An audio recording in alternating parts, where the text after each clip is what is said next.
This conference will now be recorded.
Colleen, are you on? I am on. My camera's just not working. Bob, are you on? Yes, Ike, are you on? come on. Okay, we're ready to go.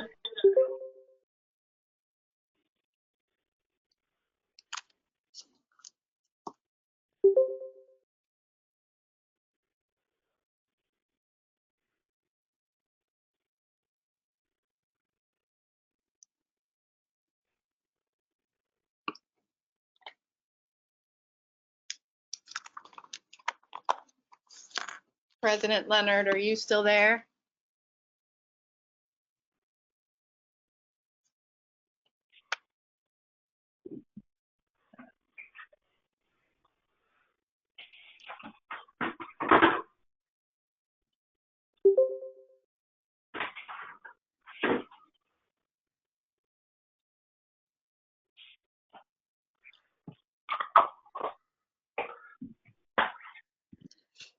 Colleen, did we lose you? Okay, she is calling in. We'll give her a minute.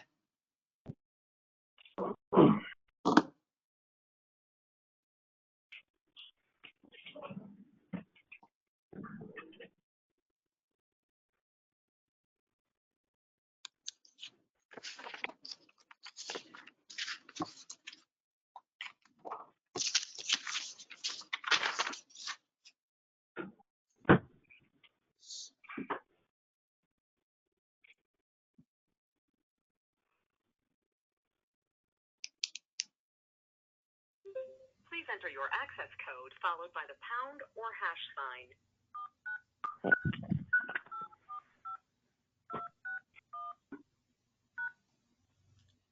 The access code you entered is invalid. You entered 4.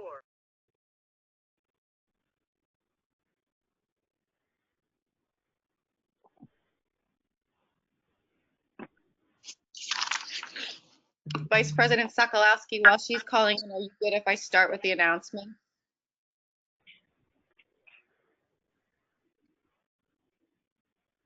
Yes, please start. Okay, I'm going to start with roll call.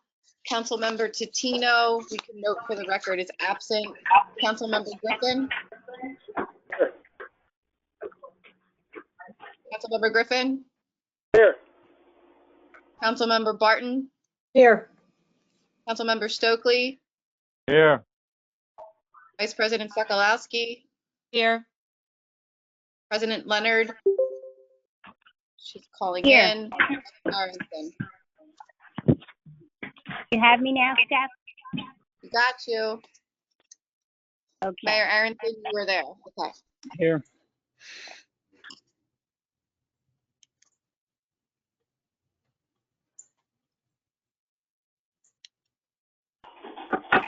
By the authority vested in me, I hereby declare this meeting of the Conshohocken Borough Council duly open and ready to conduct any business that may come before it. We already did roll call, so thank you for joining us for our regularly scheduled public work session. At this time, please mute your audio lines. No public comment will be permitted during the course of the meeting until the designated public comment section located on the agenda. You will be notified during the meeting when public comments are permitted. You may also submit written comments via email to brogers@conshockenpa.gov. A member of the Borough Administration will read public comments submitted in this manner. For all comments, please include your name and address for the record. Thank you in advance for your cooperation during the remote meeting. Prior to the work session, Council held an executive session on personnel matters. The first item on the agenda is land use matters, public hearings, and ordinances.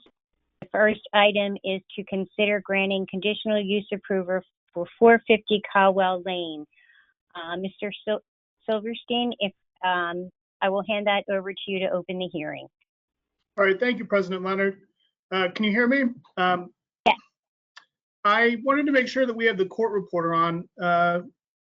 It's Ed. Ed, are you Mr. good? Silverstein, I'm here, yes. I'm here. Okay, great. Just wanted to confirm before we kick things off. No problem.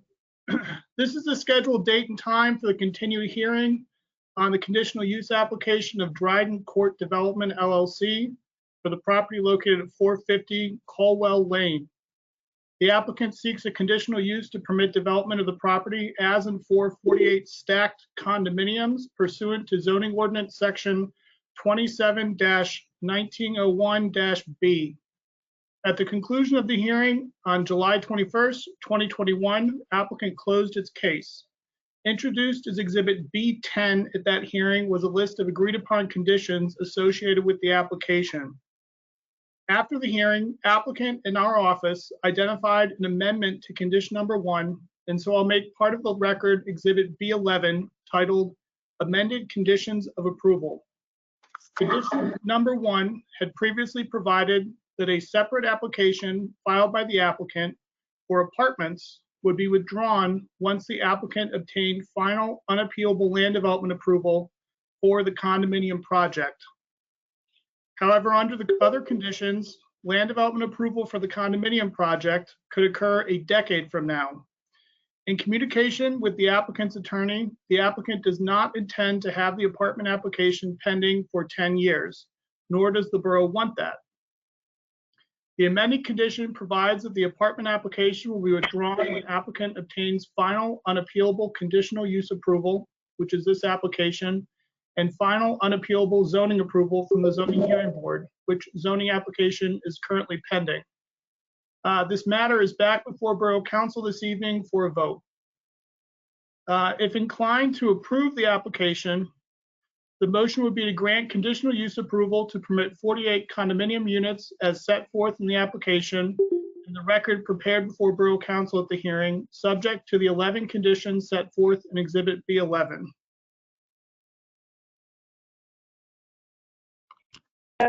I would need from council a motion to approve a conditional use pursuant to with section 27-1901-B of the Borough Zoning Code to permit a multifamily residential development in the zoning district subject to 11 conditions of approval.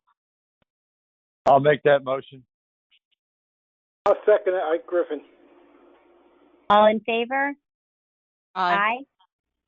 Aye. Aye. All opposed? Motion carries. All right, and with that, I will thank our court reporter for attending this evening, and I will close the hearing. Thank you, Thanks, Zach. Ed. Thank you, everybody And on council. We appreciate it. You're welcome. The next item on the agenda is preliminary/final land development application for 400 West Elm Street, Corson Street acquisition. Applicant is Mr. Dwyer. Mr. Dwyer, I'm sure you're here. Yes, I'm here. Can you hear me? Yes, we can hear you. Thank you. Can you see my screen? Can someone else answer that one? We have the Yes, we can see the presentation up. screen. Oh, Yes. great. Okay. Thank you. Thank you. I'll let Lou Caligreco, our lawyer, start us out, and I'll take it from there. Thank you, Bob. Lou Caligreco, counsel for the applicant here. I'll be very brief. The last time we were before council was probably earlier this year when we received conditional use approval for the multifamily building that you see in front of you, or that you will see in front of you. We then proceeded to the zoning board to pick up the requisite variance relief that we would need to go forward with this project. That was received in January. And then we spent a number of months designing the land development plans, which is what is before you tonight. The Planning Commission last month recommended unanimously approval of the pending subdivision / land development plan. And with that said, I was going to have Bob give just a brief overview to remind council of what it saw earlier this year. And then we'll move through this rather quickly. So Bob, if you want to take it from here. Sure. Thank you very much, Lou, and thank you for Borough Council to this opportunity to present this plan. You've seen this presentation or some portions of it before. It's 400 West Elm Street. The property, as you all know, is along the river at West Elm, as shown in this aerial shot on the screen. This is the plan that we shared with you during the conditional use proceeding. Nothing much has changed other than the access to this parking lot up here in this location here, which I'll show you in more detail in a few minutes. So this plan really is all about the height bonuses and the access to the SRT and the riverfront. So let me start out with that. This plan identifies 4 different trackside amenities that are shown as Trailhead West at this location here, Trailhead Park in Plymouth Township, Trailhead East over by the railroad bridge, and River Trail Park down along the riverfront. This is the plan that we shared with you. This is the 13-story, 348-unit apartment project. These are 3 different elevations from all different angles that we shared with you during the conditional use hearing. These plans are well underway from the standpoint of construction documents. We met with the borough staff and your consultants to go through issues, and I think we hope to be in the ground sometime this fall. This is the trail access plan. Basically, it shows you the spots I told you before: Trailhead West, Trailhead Park, Trailhead East, River Trail Park, and all the access points to the trail. This was the image in the plan we shared with you for Trailhead West during the conditional use hearing. Basically, it was an access point off of the West Elm public parking lot that accessed off of West Elm. That has been changed. It now accesses off of the entrance driveway at the recommendation of your consultants and the staff. Since then, we've designed the plan. This is the new plan that shows the access off of West Elm, weaving behind the public parking lot and into the SRT at this location. We show dog litter receptacles, bike station repairs, benches, things like that along the location, and it feeds back into Trailhead Park, which is right here. And this is what we shared with you during the conditional use hearing.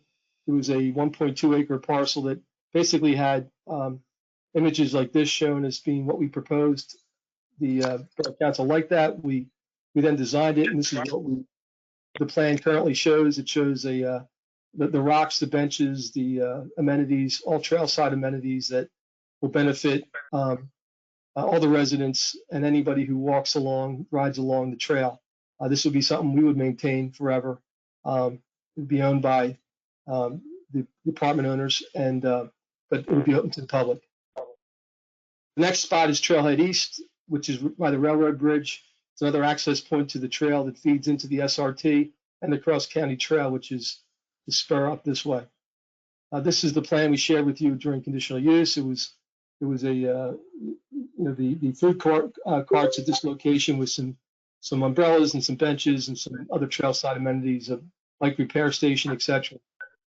We designed it into the final plans, which are reflective here in this scheme. It shows you the benches, the parking lot, the access to the bridge, to some picnic tables, bike station repairs. This is all something that, again, we would own. It would be open to the public, and we'd maintain it. The next spot is called River Trail Park, which is down along the river. If you recall, this is what we shared with you during the conditional use proceeding. Again, much like Trailhead West, it's an open space area viewing the river area. At the time we shared this, there was some discussion about whether there was going to be pets permitted at the apartments. We said yes, and a couple suggestions came forth that we should consider a private dog park. And Planning Commission has since looked at that and thought that was a great idea. And we had secured unanimous approval from the Planning Commission to do something like that. So what we did was we designed a private dog park in this location. Basically, it still has some trailside amenities for the public, but this would be a dog park that would be primarily or exclusively used for the residents of the apartments, which would relieve, I guess, the trail and the existing dog parks from having our 348 residents use your dog park. If Borough Council likes this and the county does not object to it, this is what we would do. If you prefer, we do an open space park, we could do that as well. The last piece was Cross County Park, which was the area behind the Grand condominium. We propose to leave that as just open space in its current condition as part of our package for the height bonuses. On top of that, we've agreed to pay $1,000 a unit for recreational improvements in the area. We meet all the open space requirements and recreational requirements of the ordinance, but with that, we would like to request that the 2 height bonuses required for this project be approved this evening. We also have a few waivers, subdivision waivers that we could go through. The Planning Commission agreed to them, approved them. They're all technical in nature. Bill Reardon, our engineer, is on the line. I can pull those plans up and those waivers if Borough Council would like us to go through them. Otherwise, we're prepared to take any questions you might have relative to our application.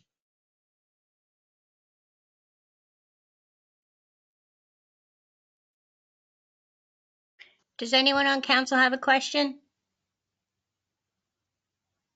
I do, President Leonard. I just want to clarify the area that we're calling Cross County Park is the area behind the Grand, and we're going to leave that in its natural state. Will you be maintaining that so it doesn't get overgrown, or? Well, if it's open space as required by the code, which is what we're calling it this evening, and if the borough were to approve it as open space, we'd have to maintain it in accordance with your property maintenance requirements. We'd also have to make certain that it was available for the public. So we'd be required, I think, to remove the hedgerow along the trail and make sure it's an inviting area for all the trail users and the general public. I know that area has been used and maintained by the Grand, and we would create some sort of a barrier, whether it's a low fence or a hedgerow or something along that line, along the property line, so as to separate the Grand complex from the public open space. If we're to maintain that, that's what we would do.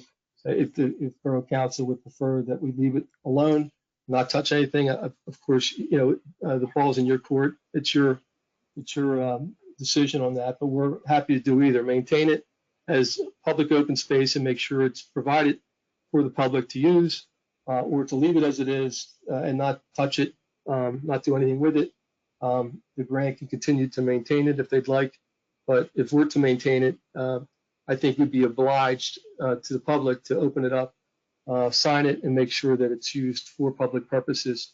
We would certainly not want to maintain a property for someone to use privately, especially if we're getting some benefits from the borough, which we are with this application. So I will defer to Borough Council as to what they want us to do, but I think those are the options that I can think of right now. Thank you for explaining that. Thank you. I have Does a anyone question. else on council? Yeah, I have a question, Bob Stokely. You said that you're going to give $1,000 for each unit for the Yes, park and recs.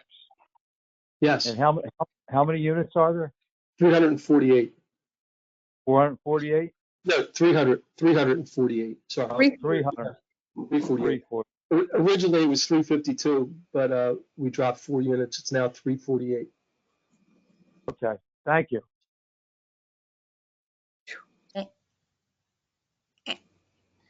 Anyone else on council have a question for Mr. Dwyer? No. Okay. Thank you, Mr. Dwyer. Thank you for your presentation again. We appreciate it. You're welcome. Thank you for your time. You're very welcome.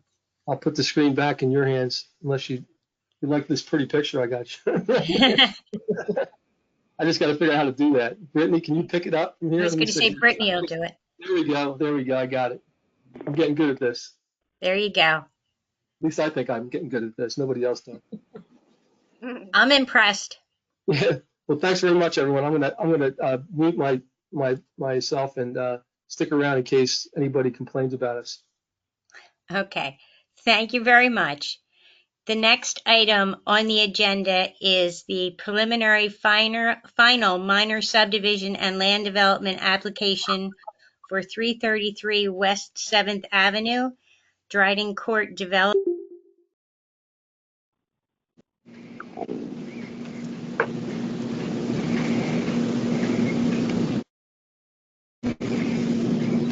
I think we lost her. So we can, Okay. yeah, I think we can start the presentation. Okay. Mr. Estock, are you on the call? I am. Okay, Joe, if you want to present 333 West 7th Avenue, go ahead. Thank you. Yes, good evening.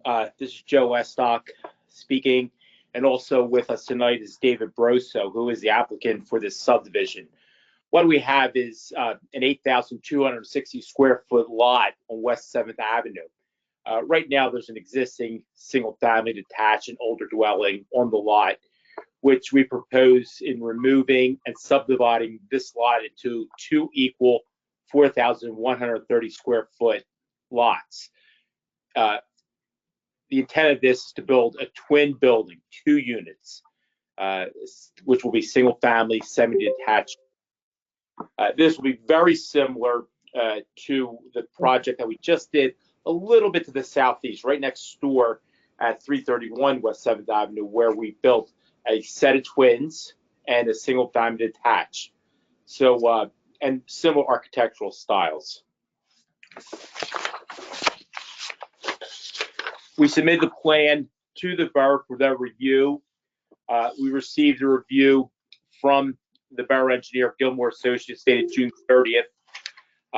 We also received the review that was relatively clean from Eric Johnson, the zoning officer for Conshohocken from Benoni Associates. Traffic review from Benoni Associates with no comments. And also a review from the Montgomery County Planning Commission from June 16th, 2021. The comments of your borough engineer's letter of June 30th, 2021, I did have a discussion with Karen McNair with regard to these comments. I believe we came to an agreement on how to address them. And what I did subsequently is sent revised plans back to the borough and the engineer that addressed those comments. That only happened a couple of weeks ago, so they didn't have sufficient time to go through the whole process of re-reviewing the plans. But I believe we satisfactorily addressed all those comments, but until it's reviewed by the engineer, we will not know for sure. But regardless, we do commit to addressing all those comments. Contained within that letter and our request to the borough were 4 waivers. The first application, we had 3 waivers. The engineer identified a 4th waiver, and we add that to the list. And we sent another waiver request letter to Conshohocken, and also we added those 4 waivers to the plan. The 4 waivers are as follows. The first waiver is to Saldo Section 22-409 .2, it's a waiver to allow grading within 3 feet of the property lines and the alley. The second waiver request is to section 22-421.4. It's a partial waiver to allow the street trees to be planted within the right-of-way instead of being planted outside the right-of-way. So the waiver is not to the number of trees, it's just that it's going to be the location of the trees. Coupled with that request, we do agree that those trees will be owned and maintained by individual property owners. The third waiver request is south of section 22-804, which is a partial waiver to permit a fee in lieu of dedication of park and recreation facilities. And the fourth waiver, which we did add in about 2 weeks ago, was a partial waiver to the construction of sidewalk along the entire frontage of the property, which is in accordance with Saldo section 22-405.1.a. Just to be clear that we are going to provide sidewalk and we're going to extend sidewalk along our frontage, but it's going to stop 4.7 feet short of the property line, and which is about the size of 1 square of a sidewalk pad. And the only reason we're stopping short there because within the right-of-way on the neighbor's property is a retaining wall, so we're just stopping 1 pad short of that retaining wall to allow a grading transition between the 2 properties. The property is in conformance with all provisions of the zoning ordinance, so we didn't ask for any zoning relief, nor do we need any zoning relief. And I believe that's it. I think public sewer, public water, we're pretty good with everything else. That concludes my presentation.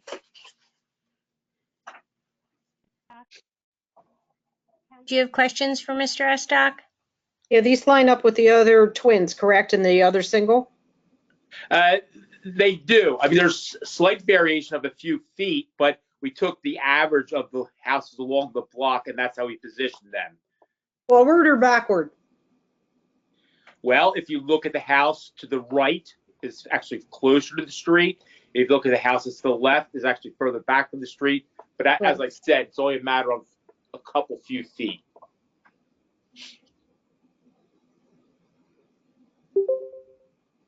Okay, I'm trying to figure out why you wouldn't line them up with the rest of the homes. Because in accordance with the ordinance, you have to take the mean on the block. And if you look on sheet 1, about the center of the plan at the bottom, we went out and we measured all of the front yard setbacks along the entire street. Right. And we totaled them up and came up with a mean of 11.7. So we set it back at 12 feet. So we are in accordance with the mean. I was just concerned that if we didn't comply with the mean, it may be considered a violation of zoning. So I wanted to be right at the mean. We'd rather have them all line up. Well, I think what's going to happen is if you look at sheet 1 and you look at the position of the existing house to the right and to the left, and you draw a straight line between the fronts of those houses, we are in alignment with those other houses. So it's not all the same distance back, but as the eye sees it, they're going to look to be in a line. If we position this property either the same setback as the new houses to the left or the same setback as the existing house to the right, then you're going to see that step in them. So we just felt like by staggering it halfway between those 2, the eye will not be able to notice that they're staggered a different distance from the right-of-way line since it's an imaginary line, but in the field, they'll look to be in alignment. Okay. Okay. Thank you. Anyone else on council? Okay. Thank you, Mr. Estock, for your presentation this evening. Colin, I got a question. Okay, Bob. Did I hear that right, that you're applying for a waiver for the park and rec fee? Well, it's a partial waiver. We're in agreement to pay the fee, but we're not going to be dedicating any land for park and rec. We're just going to pay money instead. Right, that's perfect. Thank you. Okay. Does anyone else on council have a question for Mr. Estock? Okay. Thank you, Mr. Estock. You're very welcome. Okay. The next item on the agenda is under presentations. It is the road diet follow-up with Mr. Brian Keaveney, the Borough Traffic Engineer. Mr. Keaveney, I'm sure you're here. Yes, thank you. I am here. Thank you. If you'd like to begin. Of course. Last time I was with you folks, we had talked about a proposal we had prepared to study Fayette Street and identify whether or not a road diet, which is basically changing the configuration of the roadway from the existing 4 lanes to a 3-lane section, with the idea of improving safety for both vehicular traffic and pedestrian traffic. There were some questions, I think, from council that we went back and took a look at, and also we discussed the scope with PennDOT with the understanding that any study that the borough did undertake, if you were to, would be used for the basis for seeking future funding from PennDOT for any actual construction work that may take place. So what we've provided to staff, and I believe has been provided to council, is a revised memo just outlining the scope of the study that we had proposed, along with PennDOT's recommended amendments. And their recommended amendments, in summary, were to include several additional intersections. So the scope would cover the entire area of East and West Elm Street all the way to 15th, which would then, if that stretch of roadway were to be reconfigured, it would tie in with the intersection at North Lane and Butler Pike. We also included tasks for evaluating potential diversion from Fayette Street to the parallel streets, because obviously that's not the intent of any program that's undertaken on Fayette Street. So effectively, the scope is the same as I described before. It will include new data collection regarding traffic counts, pedestrian counts, all along Fayette Street at every intersection. It will evaluate the anticipated operation of how traffic will flow, meaning will traffic stack up at any of these intersections, or will we still be able to maintain an adequate level of service to move traffic safely and efficiently through the intersections? And then it will include a detailed safety evaluation, which takes a look at the crash history to date on Fayette Street, looks at the predicted crash history, both with and without the road diet. And that's the key piece that PennDOT will be looking at if the study is undertaken and used to pursue future funding. That safety analysis is what they use to allocate funding as well as prioritize funding in the region. So with that, I can certainly answer any questions. I guess what I would highlight is, if this is undertaken, it certainly doesn't commit the borough to any action. It's merely a study to take a look at the pros and cons of making any roadway configuration changes along Fayette Street. And certainly if we look at that in the entire stretch from Elm to 15th, it certainly does not mean that that entire stretch would have to be modified. So once the study is done, council can certainly undertake all the findings and recommendations, and if council would like to pursue some modifications, that those modifications could be limited to just certain intersections or certain sections of Fayette Street. So by no means does this commit the borough to any action after the study. And with that, I can certainly answer any questions or go into further detail. This will also include pedestrian crossings and the like. That's correct. Yeah, And in the fact, school that was, crossing also? yes, it Okay. will. And so we wouldn't do the data collection until, at this point, we would recommend doing it in September or October to make sure school's fully in session and we are as, I guess, back to normal as we're expecting in the next several months. Any new data collection will certainly compare to pre-COVID numbers as well. And we will factor in any pending land developments that we know are coming. I think that was an issue we discussed last time as well. So we'll make sure the analysis is conservative in that regard and doesn't underestimate any traffic volume on Fayette Street that may exist in the future. Okay, thank you. Sure. So Brian, Bob Stokely, how you doing? Good, Bob. How are you? Good. So we're going to have to get White Marsh involved if we're going to North Lane and 14th Avenue, right? It may, depending on the findings, and if we do want to pursue changes up there, yeah, it could involve Plymouth and White Marsh. So PennDOT is kind of entertaining this. Yeah, when they looked at the scope, they have been entertaining these road diets in more and more areas of the region because they have shown to improve safety for pedestrian crossings by making it less of a distance to cross when we narrow the road, and it enables the pedestrian to really just see only one lane of traffic in each direction. So there's really no, if one lane stops, there's no fear of that second lane continuing, not seeing the pedestrian. That happens sometimes very often on 4-lane roadways. So they have been very supportive of it. Yeah, they have been very supportive of it, where it makes sense, Bob. So if the volume's too high and it's going to create congestion issues, they would not be supportive of it. And that's what this study would flesh out. Thank you. You're welcome. Brian, it's Tina Sokolowski. So once we do the study and it's provided to PennDOT, would PennDOT ever redo the study because they didn't necessarily agree? I'm just wondering if PennDOT, since it's a PennDOT road, would override anything that we as the borough would put together. Not necessarily.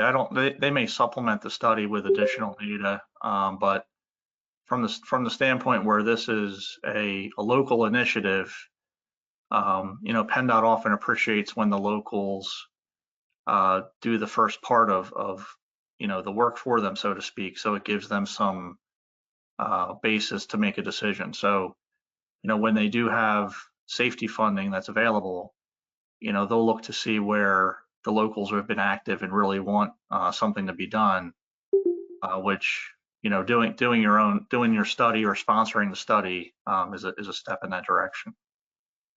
So they may supplement the study, but having looked at the scope, they seem very comfortable that if we do this study, it's going to give them the information that they would be looking at anyway. And likelihood of getting money from PennDOT for any of this? Well, it's difficult to say. Their funding is in flux, as it has been for the past year. They've had much less revenue come in from the gas tax, for example. But with the, if you've been following the discussions regarding the infrastructure plan on a federal level, I think they have a positive outlook that they should be getting some additional funding in the next, few years for the region. So it's difficult to really guarantee anything, but having this study done would put the borough ahead of other projects possibly.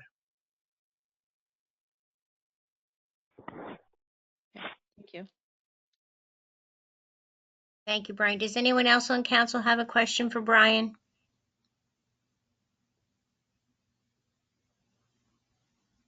Okay. Thank you for your presentation again, Brian. We appreciate it. You're very welcome. And we will, at this point, move on to manager matters. Ms. Checo? Thank you, President Leonard. The first item is a financial security escrow release number 6 for the Sora West project. Again, this has been reviewed and recommended by our engineer, Karen McNair. The escrow is in the amount of $1,057,212.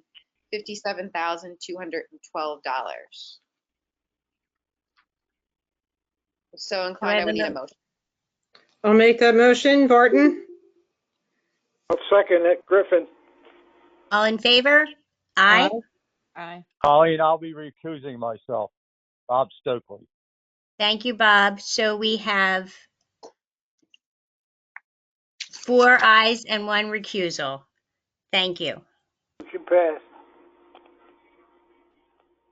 The next item is to accept the resignation of Kyle Elliott from the Sewer Authority Board. Kyle and his family are moving out of the borough. We would advertise the vacancy for a term that is ending in December of 2022. I'll make that motion. Sokolowski. Second, Griffin. All in favor? Aye. Aye. All opposed? Motion carries.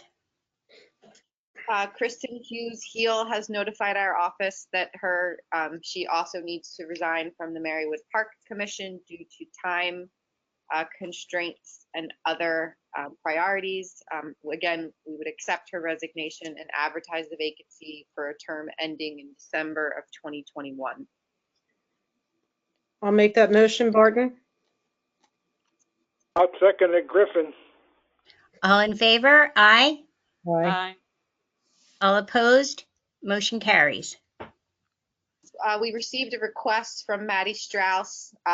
She is requesting a fee waiver for the use of Sucklet Park for a yoga fundraiser. All of the proceeds go to a nonprofit called Eclipse Lit for mental health awareness and suicide prevention. She has satisfied all of the application materials required through our Department of Recreation and insurance requirements. Our Director of Recreation is recommending the approval of the fee waiver request. So if so inclined, we would need a motion to approve. I make that motion to approve. Griffin. I'll second it. Bob Stokely. All in favor? Aye. Aye. Aye. All opposed? Motion carries.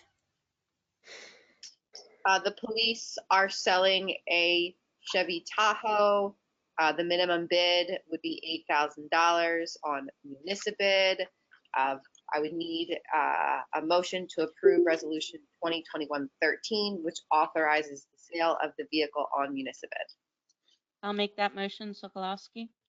I'll second it, Barton. All in favor? Aye. Aye. All opposed? Motion carries.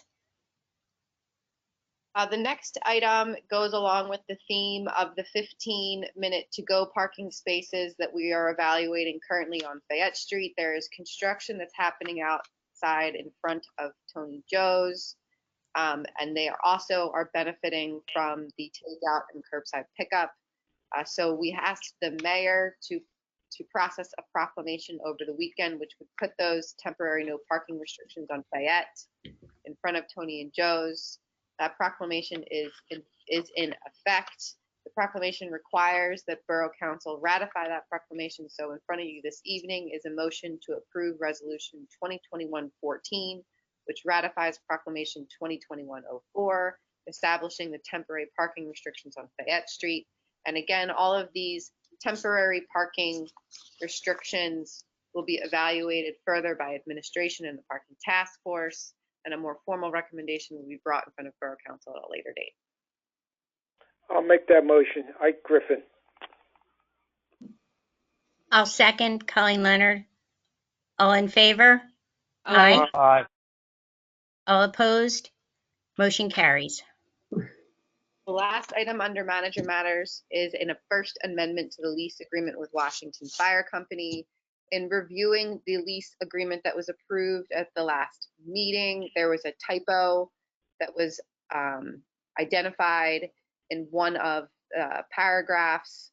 The word tenant should have been the word landlord. So the simple first amendment to the lease that is in front of you is specific to just a typo error in the draft document. So if inclined, the motion would be to approve the first amendment to the lease agreement with Washington Fire Company. I'll make that motion. Sokolowski. I'll second it, Griffin. All in favor? Aye. Aye. Aye. All opposed? Motion carries. Thank you, Stephanie. Thank you, President Leonard. The next item on the agenda is council business. The first item is to consider appointing applicants to the Marywood Park Commission.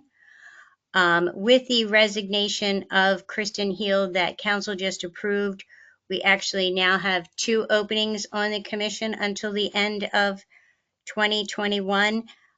So the motion would be to appoint Jane Flanagan and James Lynch to the Marywood Park Commission. I'll make that motion, Barton. And I'll second it, Griffin. All in favor? Aye.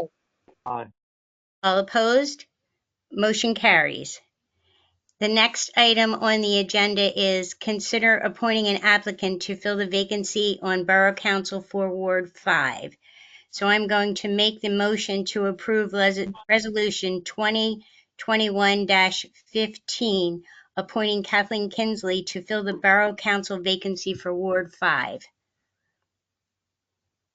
I'll second that motion. Thank you. All in favor? Aye. Aye. I oppose. I'm opposed, Colleen. And Bob Bob Stokely, Stokely. I'm opposed. Thank you, Bob. So that would be it for council business. The next item on the agenda is council and mayor matters. Mayor Aronson. Thank you, President Leonard, and hello, everyone from the shore. Good to be here. My team on July 8th hosted a community self-defense class at the Lanuti Post. The class was free to the public and provided by Distolfo's Martial Arts, and donations went to the Women's Center of Montgomery County. I want to give a big thank you to the Lanuti Post for hosting and Distolfo's for helping to make the class happen. Sarah and I hope to run another class as we get into the fall, and we encourage residents to sign up. We would love to have you join us. And then we will also be running a Conchi Strong live bingo at the Conshohocken VFW on August 26th at 6:30 p.m. We'll be offering gift certificates to all of our local restaurants and businesses, and drink and food sales from the night help our VFW. You can find information for purchasing tickets on my social media page, VFW's social media page, and at conshockenmayor.com. We're looking forward to a really fun night. And then the Reading Phils are hosting a Conshohocken night on June 15 for a 5:15 p.m. game. Residents can pick up free tickets all around town. The Conshohocken Library told me just yesterday that they have tickets to give out free of charge, so you can just stop in and grab them. I also, on my social media, have a registration form for will call tickets, so please use that if you want to pick up at the game. I did ask the media relations manager for the Reading Phils why she chose Conshohocken, because we are a little far away from Reading. And she said that she came to town for dinner one night and fell in love with the borough, as I think everyone on this call did. And that is why Conshohocken is on the list of local towns to be honored with a night. So we thank them for that, and I hope all of you on this call will join us for that game. And then I know Vice President Sokolowski is going to go into more detail about this, but I do want to say thank you to our fire departments for running sprinkler night last week. Word from residents has been very positive, so I know we look forward to future events as we move forward. Thank you. Thank you, Mayor Aronson. Mr. Stokely, do you have anything this evening? No, I have nothing tonight, Colleen. Thank you. You're welcome. Ms. Barton? Nothing from me, thank you. You're welcome. Mr. Griffin? Nothing for me, thank you. You're welcome. Vice President Sokolowski? Yeah, I would like to just make a couple comments. Brittany, I don't know if you could bring up the pictures. So I had the honor to attend our sprinkler night last week that our fire chief, Tim Gunning, coordinated. So a big shout out to Tim Gunning for coordinating such a well-attended event.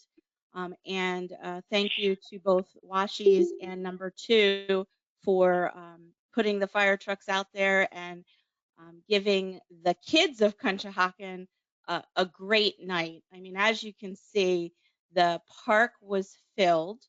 And there was just laughing kids everywhere, happy parents. This really is a nod to the love of Conshohocken and getting back to normal. And I would say that this was a super successful event, and can't wait to see when we do it over in Sutcliffe Park in the upcoming. I think it's in August. I don't think there's a date yet, but I believe that there will be one in Sutcliffe Park. But it was an awesome event, and I just want to say to our volunteer fire companies and Chief Gunning that we are greatly appreciative to everything that you all give to our community, and turnouts like this are a testament to how wonderful Conshohocken really is. So thank you to all of those folks. I also just wanted to say that the VFW, if anyone's driven by it recently, has some beautiful murals on the sides of the building. And I know that they're hosting an event on Saturday. If the community wants to participate and put hand or paw prints around their door, I think that if you go out to the VFW website, you can get more information about that. But everywhere you're looking in the community, we're seeing more and more community give back to make this a really great place to live, work, and play. So I'm excited for what is coming in the next few months. Thank you, Tina. You're welcome. The next item on the agenda is public comment. Brittany, do we have any submitted comments?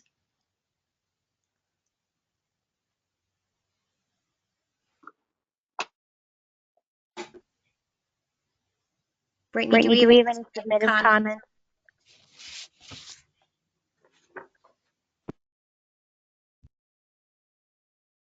Not. I'm checking, President Leonard. Okay, thank you, Steph.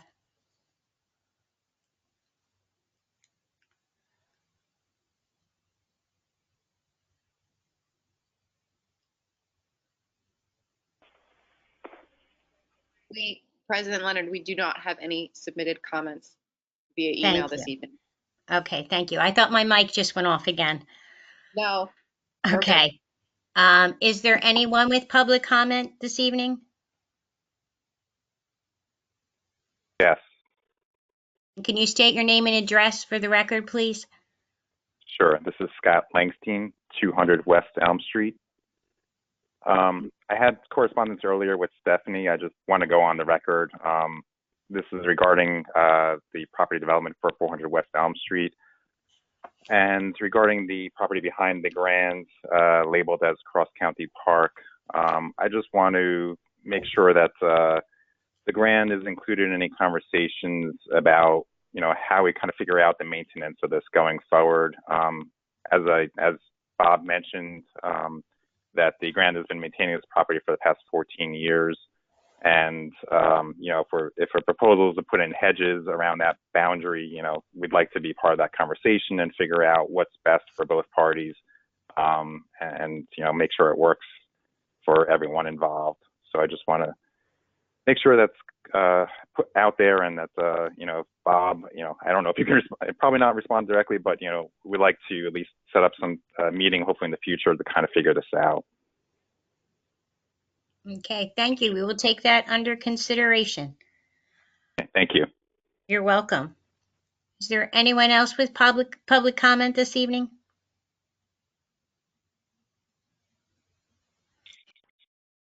No one else for public comment. With that, I will say meeting adjourned. Thank you, everyone. Good night, everybody. Good night. Have a good evening. Good night, everyone. Night.